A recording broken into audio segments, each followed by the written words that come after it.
What's up, War Eagle War Report family? You got Ike Jones back with another morning drop. Today, we are going to talk about the run game and expectations for the 2024 season with that. Y'all know how we do right here, War Report style. Let's drop it on them.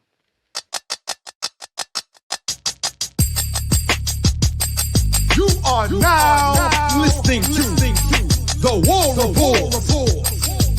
Drop. Morning drop. It is your guy, Ike Jones, in here talking a little Auburn football, talking Auburn run game coming into the 2024 season. Hopefully everybody has had a wonderful evening yesterday and your morning is starting off really well. We want to get in here and discuss a little bit about the Auburn run game and expectations. Before we get into the conversation, if you're rewatching this, make sure you're doing the necessary by sharing the video, liking the video, and subscribing to the channel. But let's just talk about it. New Auburn running backs coach and offensive coordinator Derek Nix coming to the Plains for the 2024 season. And, you know, the Auburn run game was good last year. Didn't get 1,000-yard rusher, but very close with Jarquez Hunter. You know, just take a look at the numbers for Jarquez Hunter last season. In 12 games played, 909 yards. So pretty good for a 12-game output. The next leading rusher for the team was Peyton Thorne, however, with 515 yards. And then the next leading rusher as a running back was Damari Austin, 64 attempts, 320 yards for him. But what's going to be the expectation going into year two of Coach Freeze, year one of Derek Nix, the offensive coordinator / running backs coach? And that's going to be really the interesting proposition. Can Auburn get to a 1,000-yard rusher this season? Or can running back by committee get you to 2,000, with the 3 to 4 running backs that are going to be out there? Can you get to 2,000 plus yards from your running back room? Last year, again, 909 for Jarquez Hunter, 320 for Damari Austin, 227 for Brian Battie, 172 for Jeremiah Cobb, another 95 for Sean Jackson, 33 for Justin Jones. Didn't take any quarterbacks into that calculation, but that is 14, 15, 16, 17, 18, 19. That's around 2,000 yards for your running back room by committee. So what can the output be in year one for Derek Nix? When you look at the numbers for what he's done kind of historically in other places as he was the running back coach, because the last couple of years he was the the wide receivers coach at Ole Miss. So this is for the years. Let me make sure I have my years correct here. For Derek Nix would have been 2008 to 2019 when he was the running backs coach at Ole Miss. Did well, right? The Ole Miss Rebels did well in that period of time. They averaged about 170 yards per game during his stint as the running backs coach. Now, this is across multiple guys. Actually, the 170.36 yards per game that I pulled up, this was during the Hugh Freeze years. So when Hugh Freeze was your offensive coordinator / coach, and Derek Nix was the running backs coach, 176 yards per game in that season is what you got from Derek Nix. 170.36 or 70.4, yards per game is what you got from the Hugh Freeze Derek Nix combination at Ole Miss.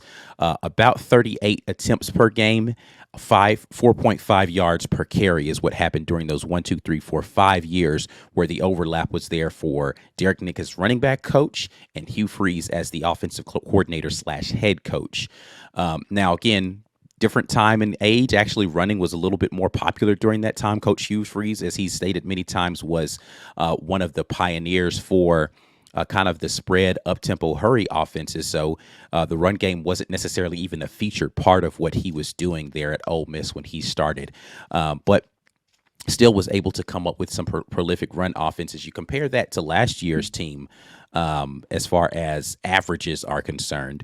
The offense, 189 yards on the ground, averaging 39.5 attempts and 4.8 yards per carry last season for Auburn. So, what they did historically last year for Auburn was a little bit more. Now, some of that may have been due to the fact Coach Freeze wasn't the offensive coordinator. He wasn't the guy calling the plays. Is this offense going to be as run heavy? When we talked about expectations for the season, there were some people who were saying, listen, the run game or the running back room is the most talented room on this offense. I actually think the tight end room might be the most talented, but I do like the running back room as probably 1A, 1B there. But there are people who think that this running back room is the most talented room in the offense. So is that going to be a feature part of this offense? And what can Coach Derek Nix do to help the run game be better? What are the expectations going to look like? And this is where I want to camp out and want to ask questions from you all, because this is really what I want to hear your thoughts on.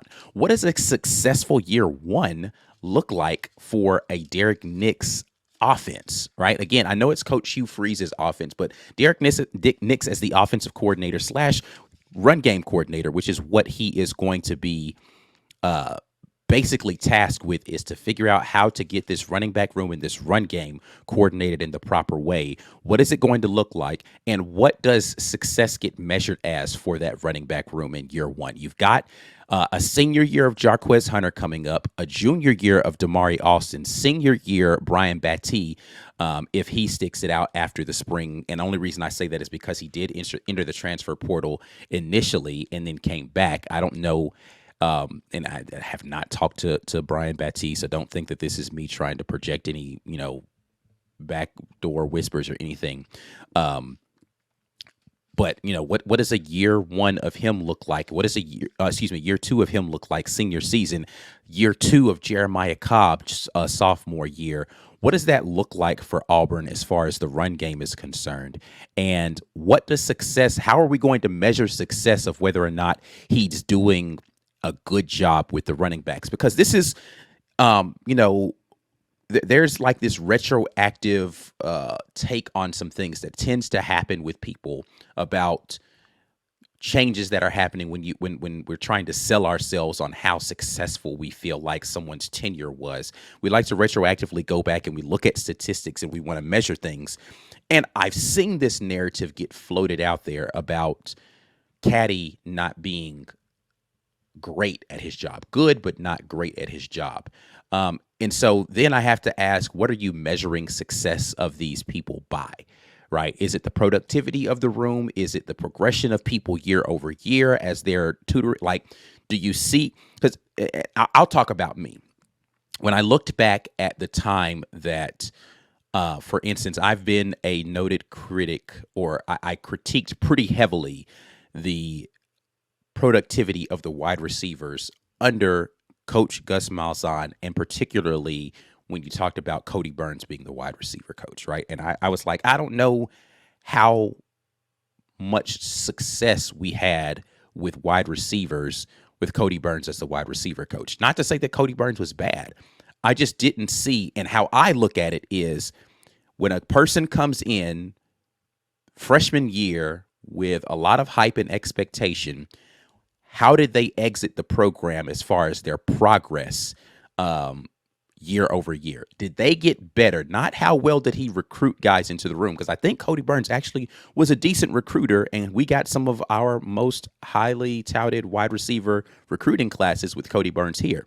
He was a decent recruiter. Coach Malzahn ran a decent recruiting program. But how many of those guys that came in that were recruited, highly touted 4 or 5 star guys produced at a 4 to 5 star level while he was there? And how much better did those young men get while he was here as well? I don't think that the receivers produced at a high level. Now, a lot of that has to do with the scheme that was being run. A lot of that has to do with the offensive line that was here during that time. A lot of that has to do with the quarterbacks who were throwing them the ball. Understood about all of those things. But again, how do we objectively create analysis for position coaches? Because some of those guys are just doing what they're told to do. Hey, the coach said we're going to do it this way. This is the way that we're going to do it. But we find our ways to kind of assign, well, this person wasn't very good at their job because XYZ. What's the objective criteria that we're going to use to judge year one success? Not ultimately how good Derek Nix is going to be for the entirety of his tenure at Auburn, but what does year one success for Derek Nix look like as the running backs coach for Auburn? And again, the reason I ask this question is because I see this retroactive narrative about Coach Carnell Williams and his stint at Auburn as to how successful it was. Listen, I think the running backs performed admirably as while Cadillac was here. And I think he was consistently getting guys that, number one, bought into the culture of Auburn. And I think that that is kind of the most important thing when you talk about a position room coach in collegiate sports, is because they're not calling the shots. How well do you get the people in that room to buy into the culture and the things that they're being asked to do? He consistently brought in 4-star recruits, which, I know that there are 5-star recruits out there. He could have gotten, I think he brought guys in that fit the system well, and he was able to do great things with those young men, and they got progressively better as he was coaching them, right? You think about year one, Tank Bigsby, for instance. Tank Bigsby, naturally talented guy. I think he was going to be successful no matter where he went and played football. And could he have been more successful in other programs with better offensive lines and better quarterback talent and all that? So absolutely disservice what was done for Tank Bigsby as far as things that were placed around him that allowed him to be successful. But what I did see out of Tank Bigsby year one was that he was a guy who really didn't understand how to run gap schemes appropriately. Coach Williams helped him learn how to do that a little bit better in his time, and patience as a runner, something that both he and Jarquez Hunter kind of lacked. Jarquez Hunter still trying to figure it out a little bit. Patience as a runner, picking your spots and understanding sometimes, you've got to try to hit the home run. Sometimes you need to just go get the 2 or 3 tough yards and let that. Coach Cadillac did an amazing job, because he's a really good running backs coach, of helping those men understand how to hit home runs and how to get singles, right? I know I'm mixing metaphors here, doing baseball metaphors and football at the same time. Did an excellent job of that. Again, this isn't about the run game specific. Well, it is about the run game. This isn't about Cadillac specifically, but this is about how you define success in year one for a collegiate position room coach, because we're going to want to look back at the end of this season and say, this is what Derek Nix did successfully. We're not going to be able to judge, recruiting, really. I mean, we're going to get year one of recruiting with Derek Nix coming up here soon. But at the end of the season, early signing day will have happened. So maybe we'll look at whether or not he was able to bring in a big recruit. But I don't think that's going to be the end-all, be-all. Is there a number that we need to put on it as far as success? Because he's not dealing with a blank canvas here, right? He's dealing with a guy who people think should be 1,000-yard rusher in his senior season coming up here in Jarquez Hunter. He's dealing with 2 or 3 other running backs that are all capable of being 1,000-yard rushers. What does the collective running back by committee look like? Is he going to be responsible for the distribution of carries? How is he making sure that those running backs are getting in and out of the game and staying fresh? How well do they progress? And this is going to be a big thing for me in their ability to pick up blocking assignments, because I think if there was one critique that I would have for the time that Caddy was here, I don't think that our running backs got significantly better at run blocking or pass blocking while Cadillac was here. Not significantly better. Jarquez Hunter still was missing those kinds of assignments. And, Jeremiah Cobb did well when he came in. I think that, but Tank Bigsby wasn't ever a particularly great blocker, right? So maybe there's an area of improvement, because I do know we're likely going to be, Auburn's going to likely be throwing the football more in this year coming up with Coach Hugh Freeze, or at least want to throw the football more, and how you pass block is going to be a part of whether or not that's going to happen. Again, that's not completely on the running back room. The offensive line has a portion to do with that, but we're talking about year 2 of Coach Thornton. We expect to see some success and some improvement with the offensive line in Coach 2 under Coach Thornton. So how are we going to judge the success of that room, and what are the expectations going to be for Derek Nix and the run game going into year one? That's the question I want to ask you all, and I would love to see your responses about that. Before I get into some of the responses here in the live chat, definitely need to remind you that the morning drop is brought to you by our sponsor, the Rogue Shop. Make sure you head over to rogueshop.com using code RAPPORT. Get you a little something off your purchase. America's #1 online dispensary. They have things for sleep, stress, aid, pain, anxiety, all of those things you can find remedies for at the Rogue Shop. Head over there, use code RAPPORT. That tells them that the War Report sent you. Let's get over here into the comment section. Always love to hear from the Green Name Gang and see what you guys are thinking about in terms of all of this stuff. Let's see what y'all are marinating on this morning. Appreciate you jumping in here with the morning drop. Jared Reynolds jumps in. I'll get it started off with him, who says, I just want an offense that looks complete and consistent. Jared, that's good, but I want some concretes. What does complete and consistency look like for you? When you look back at the end of the season, how are you going to say, check, yes, complete and consistent? Throw some numbers out there. Throw something definitive out there that we can go back and we can have a measuring stick and say, yes, we checked the box for complete and we checked the box for consistency. Now, consistency can look terrible, by the way. We can look consistently bad, right? So let's define these things more concretely, because I want to be able to look back retrospectively and say, hey, this is what the measuring stick was. Did we meet that or did we not? Let's look at those things concretely. JJ Brand says the offense will improve. Now, Freeze has got some staff that understands his system and philosophy. Now that Freeze has those things, JJ thinks that, hey, man, we're going to have a better offense next season. How do we measure that? Again, I want you guys to start thinking about this stuff. What does better look like? Is it going to look like more yards per attempt, more yards per game? Is it going to look like more rushing yards? Is it going to look like more points? Yes, all of those things. How much of an improvement do we expect to see in year 2? Like, how many more yards per attempt? How many more points per game? What does that look like from you all's perspective, right? I want to know. I want to hear from y'all. I want y'all to start thinking about these things so that when we go back and we look at it, we can say, yes, that's what happened. This is what we accomplished. Prince Major says, I want to see a competent offense. You ain't got to score 40 a game, but we can't be what it was last year. Agreed. I think one of the major things that I would like to see, because I know some people are going to say, well, you tell us what you want to see. One of the things I would like to see is our average yards that we need to complete a third down be less, right? I'd like to see less third and whatever's necessary for this offense, number one, because I think that means that you're doing better on first and second down. I'd like to see our third down percentage go up, so how often we're getting those. And I think that there's a direct correlation between how many yards you need on average for third down and your completion and success rate on third down. I like to see those things. And I would like to see our ability to get passing yards per attempt, per game. I don't necessarily need to see per attempt, but there's a correlation between them. But pass yards per game, I'd like to see that go up. We had far too many games where last season we didn't even have 100 passing yards.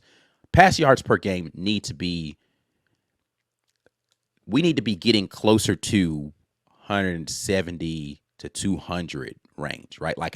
We need to see a difference of a lot. Last season, let's take a look at yards per game last season, and in the Power 5, I guess I should clarify, Power 5 games, because the Cupcake games allowed us, because as I'm looking at the yards per attempt last season, 162 yards per game last year, 59.6 per complete. Okay, so completion percentage from an offensive standpoint, I know I'm talking about run game, but I'm just talking about the offense in general. 65, north of 65, love to see that. And the Power 5 specifically, and I don't have those statistics right here in front of me, I need to see 150 plus at least from the pass game. From a run game standpoint, I'd like to see us average probably north of last season. We were around 190 yards per game. I think we need to be around that. Specifically in Power 5 contests, I'd like to see us be 130 plus next season. That's what I'd like to see in year 2 coming up here. Prince Major jumps back in and says 28 points a game is a big jump, but it's reachable. 2 passing touchdowns and 2 rushing touchdowns. So thinking that we need to be able to score 28 points per game. And again, like last year, I don't know how many points per game that we scored. Again, I'm not looking at points per game. Actually, I am looking at that right now. 26.2 points per game last season, right? It's not a huge jump to get to 28, but again, when we're talking about in conference or in Power 5 games, those numbers look drastically different. And for me, that's going to be the biggest measuring stick is how are we performing against the best competition? Not how much do we pad the stats against our worst? And of course, no more New Mexico State games.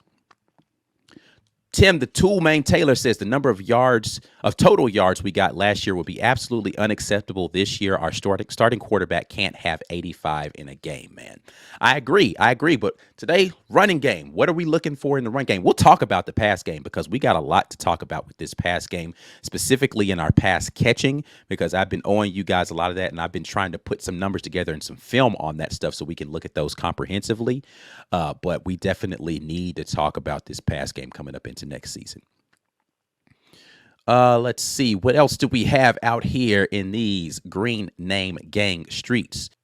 Ant Robinson jumps back in and says, to me, year one is 2 700-yard rushers and 1 1,000 yards from Hunter.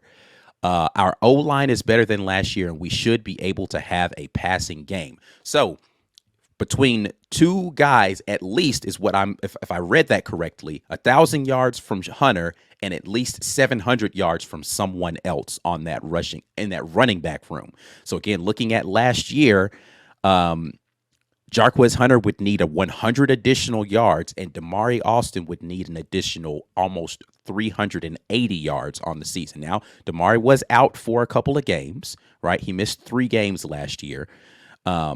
So 1,700 yards between 2 backs, 1,000 from Jarquez Hunter and 700 from somebody else, likely Damari Austin, Cobb, somebody else in that room. But if we're looking at last year, Peyton Thorne, again, ran for 515. Robbie Ashford ran for 217. If you take the 217 yards from Robbie Ashford and you give that to a running back, and let's just say we give it to to Damari Austin because he was the next highest, he gets up to 537 yards. So that only puts you, and I know you're not just going to assign it directly to a guy, but I'm just trying to get us in the range of what we're talking about. So we'd need another 100 yards from Jarquez Hunter to get to where you're talking about. And then if we gave those yards to just one person, then we'd need about another 200 yards. We'll just call it 200. It's less than that, but 100-something yards from Damari Austin next season if you give him those Robbie Ashford yards. And maybe even take some of the Peyton Thorne yards away and you get into that, right? If you're going to have him throw the ball more as opposed to being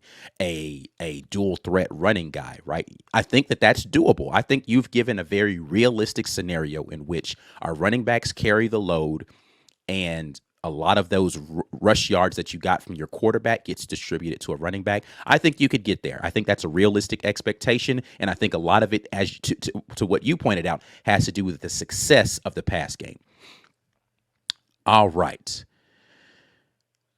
Let's see here. JJ Brand says, we never saw freshman Tank again. Something changed after his first year. I think what changed after his first year was the offensive play caller. If we're being honest, you're talking about a guy in Coach Gus Malzahn who his specialty has been the run game wherever he's been. Now, he's had some prolific passing offenses, but what makes his offenses go have been the dual threat nature of his quarterbacks that allowed for his running backs to get free because it changed the numbers in the box. So that first year, and we're talking about a COVID year, Tank there, in which he didn't start as the leading as RB1 coming out the gate. Tank Bigsby was able to benefit from a system that really featured the running backs in a different way than year one coach Brian Harsin was doing, right? And so then when you got to year 2, Brian Harsin, you really didn't see Tank Bigsby as the prolific runner until end of the season. Cadillac Williams takes over as the head coach. The shift and the focus goes back to the run game. Running backs going crazy again, right?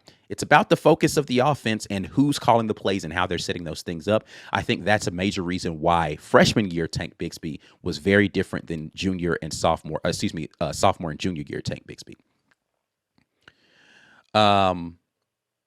Prince Major said, that's on the running backs. They want to run the ball, not blocking for someone who can't get the ball downfield. So you think that there was an issue with the running backs and their effort in their ability to block, not so much whether or not Coach Caddy was getting them prepared to do that properly. I'll say maybe on that, but I think you have a job to do, right? Like missing a blocking assignment, and I'm not even talking about technique. I'm talking about just flat out missing the assignment.